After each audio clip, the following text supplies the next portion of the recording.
Florida is one of the most visited places on Earth. A state defined by neon skylines, crowded beaches, and theme park chaos. But what if I told you that scattered along Florida's 1,350 miles of coastline are beach towns so hidden, so untouched by mass tourism, that even most Americans have never heard of them? These places don't chase tourists. They survive without them. Today, we're uncovering Florida's most overlooked beach towns. Quiet, strange, and almost invisible. This is Beach Towns in Florida You Didn't Know Existed. Stewart Fishing and Boating Hub. Where the St. Lucie River meets the Atlantic Ocean in Martin County, Stewart has established itself as the self-proclaimed sailfish capital of the world. Though this charming town of roughly 16,000 residents offers far more than fishing. Located on Florida's Treasure Coast, named for the Spanish ships that wrecked here centuries ago, spilling their precious cargo, Stewart balances perfectly between authentic maritime culture and sophisticated coastal living. Downtown Stewart deserves particular attention with its beautifully preserved historic district. Featuring art galleries, farm-to-table restaurants, and the iconic Lyric Theater, a 1926 Mediterranean revival gem still hosting performances.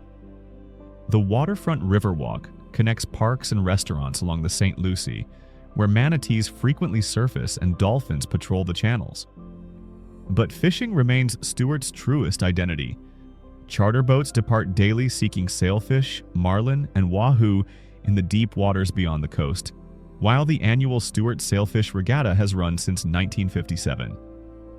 The beaches here surprise visitors expecting typical Florida sand. The proximity to the Gulf Stream means clearer water and slightly cooler temperatures. Panacea, quiet Gulf harbor. Living. Nestled along the northern Gulf Coast in Wakulla County, about 30 miles south of Tallahassee, Panacea exists as one of Florida's smallest true waterfront communities, home to roughly 800 year-round residents. The town sits directly on Dickerson Bay, where marsh grass meets open water and shrimp boats still define the skyline more than condos ever could. Panacea became regionally known in the early 1900s as a health retreat destination. Its name literally means cure-all, after mineral springs were believed to have healing properties that drew visitors from across the southeast. That tourism wave faded decades ago, leaving behind a community that returned to its working waterfront roots. Today, the Gulf Specimen Marine Laboratory quietly anchors the town's reputation, attracting students and marine biologists rather than spring breakers. There are no high-rise hotels, no boardwalk nightlife, no polished beach resorts, just seafood markets, boat ramps, and sunsets stretching across unbroken marsh. Panacea feels less like a destination and more like a place that simply continues, untouched by the tourism surge that reshaped so much of Florida's coastline. Steinhatchee, hidden scallop capital.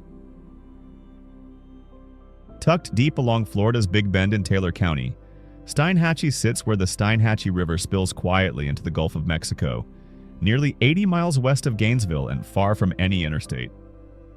This fishing village supports a year-round population of just under 1,000 residents, a number that briefly multiplies during scalloping season when anglers and boaters arrive from across the southeast. What makes Steinhatchee distinctive isn't flashy development or curated tourism, but its unwavering identity as a working waterfront community built around the tides. The town is nationally known within very specific circles as one of Florida's premier scalloping destinations, where families snorkel in shallow seagrass flats to harvest bay scallops each summer. Outside of fishing communities, however, the name barely registers. There are no high-rise condos, no boardwalk attractions, no chain resorts lining the shoreline.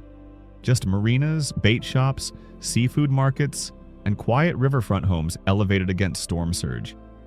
The surrounding coastline remains largely undeveloped salt marsh and tidal flats, part of one of the most ecologically intact stretches of the Gulf. Steinhatchee doesn't try to reinvent itself. It survives by staying small, seasonal, and rooted in the rhythms of the water.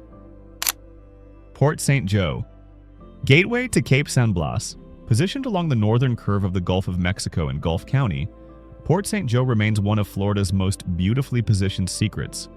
a town of roughly 3,500 residents that has somehow escaped the development frenzy that consumed nearby Panama City Beach. The town occupies a peninsula between St. Joseph Bay and the Gulf, giving it access to two distinct bodies of water. The calm, incredibly clear bay, perfect for kayaking and scalloping, and the open Gulf with its sugar-white sand beaches. Port St. Joe's history runs deeper than its current modest size suggests. It was actually chosen as Florida's first constitutional convention site in 1838, and reminders of that significance appear throughout the compact downtown. Today, the town is known primarily among fishing enthusiasts who appreciate its access to both inshore and offshore opportunities, and among beach lovers who've discovered nearby Cape San Blas, a peninsula featuring some of Florida's most pristine and least crowded coastline. The town maintains a working waterfront atmosphere. Shrimp boats still operate from the harbor, and the Port St. Joe Marina serves as the social center where locals and visitors intersect. St. George Island, untouched barrier island. 22 miles of barrier island off Florida's forgotten coast in Franklin County, St. George Island exists in that rare sweet spot. Known enough to support a small tourist economy, unknown enough to remain genuinely peaceful. With a year-round population barely reaching 1,000, this narrow strip of land accessible only by bridge presents an almost meditative simplicity. The Gulfside beaches here consistently rank among Florida's finest. The sand maintains that bright white character, the water stays relatively calm and swimmable, and even during peak season, you can walk for miles encountering only seabirds and the occasional shell collector. Dr. Julian G. Bruce, St. George Island State Park, occupies the island's eastern tip, preserving 9 miles of undeveloped coastline and offering camping for those seeking total immersion in coastal nature. The island supports no chain hotels, no boardwalk attractions, no pretense of being anything other than what it is: a quiet beach community. The commercial district, such as it exists, consists of locally owned rental companies, seafood restaurants, and a few necessary shops. Fishing, kayaking, and doing absolutely nothing are the primary activities. Apalachicola, historic oyster capital. Where the Apalachicola River meets the Gulf in Franklin County, this historic town of approximately 2,300 residents carries a reputation far exceeding its size, though mostly within very specific circles, those who know oysters. For over a century, Apalachicola Bay produced 90% of Florida's oysters and 10% of the nation's supply, earning the town the title of Oyster Capital. That industry has faced devastating challenges in recent years, from overharvesting, drought, and changing salinity levels, yet the town's identity remains deeply connected to those mollusks. Downtown Apalachicola, a remarkably well-preserved collection of 19th century architecture, reveals the wealth that once flowed through this port. Antebellum homes, the 1838 Trinity Episcopal Church, and the Rainey House Museum all speak to more prosperous times. Today, the town attracts a particular type of visitor, those seeking authentic maritime history, exceptional seafood despite oyster challenges, and the kind of small-town southern coastal atmosphere that has largely vanished elsewhere. The nearby barrier islands and the river delta create exceptional fishing and birding opportunities. Annual events like the Florida Seafood Festival remind everyone what this town is really about. Mexico Beach, sugar white beaches. In Bay County along the Gulf Coast, Mexico Beach's story is one of devastation and determination. This small community of approximately 1,200 residents was virtually erased from the map when Category 5 Hurricane Michael made landfall here on October 10, 2018, with sustained winds of 160 miles per hour. The storm destroyed 80% of the town's structures and became the strongest hurricane to hit the continental United States since 1992. Yet what makes Mexico Beach's story remarkable isn't the destruction, but the rebuilding. The town has reconstructed itself thoughtfully, with new building codes requiring elevated structures and hurricane-resistant construction that should better withstand future storms. What existed before Michael was already special, a genuinely quiet beach town with that white sand characteristic of Florida's Panhandle, calm waters, and a refreshing lack of commercialization. The rebuilding has maintained that character while adding resilience. The beach itself, remarkably, returned relatively quickly. the sand and gentle slope largely intact.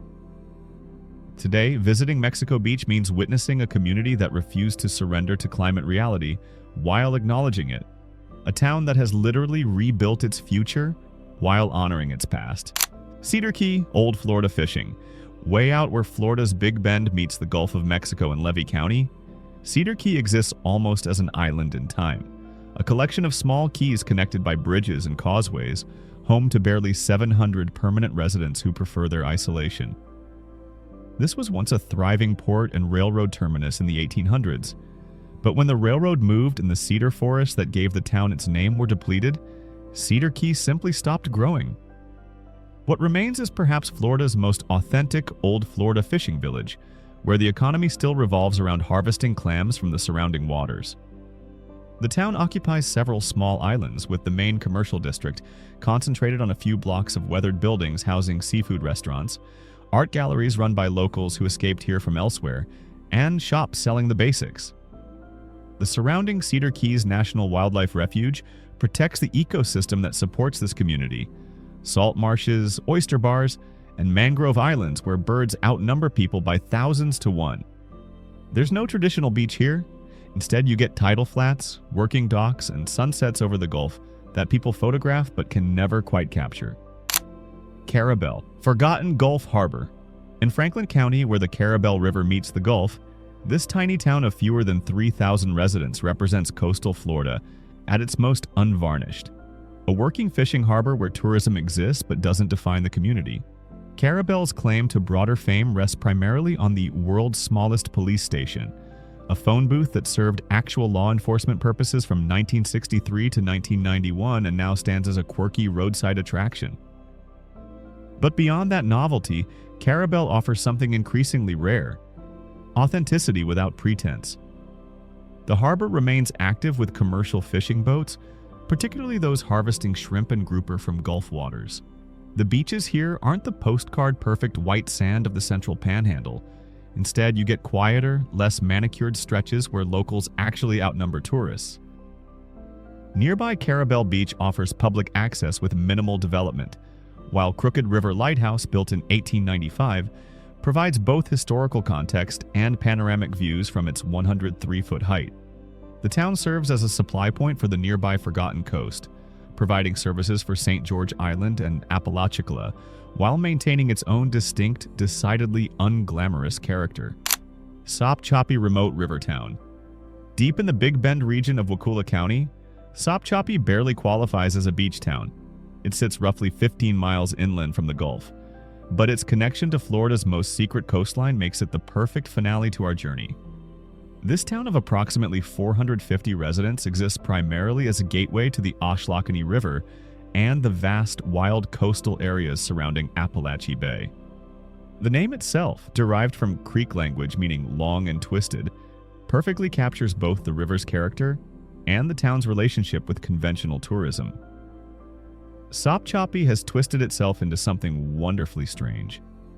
The annual Worm Grunton Festival celebrates the local practice of vibrating wooden stakes to bring earthworms to the surface, a technique used by fishermen for generations.